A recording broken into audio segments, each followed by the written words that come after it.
You're watching how to enable dark mode in Apple Books. The Apple Books app does not have a separate dark mode toggle.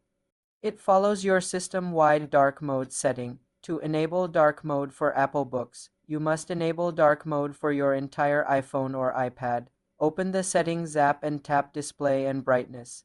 At the top, you will see light and dark options. Select dark. Immediately, the Apple Books app interface will switch to a dark theme.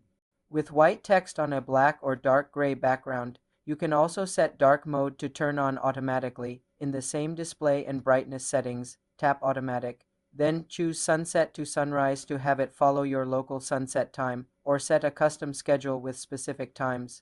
Once your system is in dark mode, open Apple Books.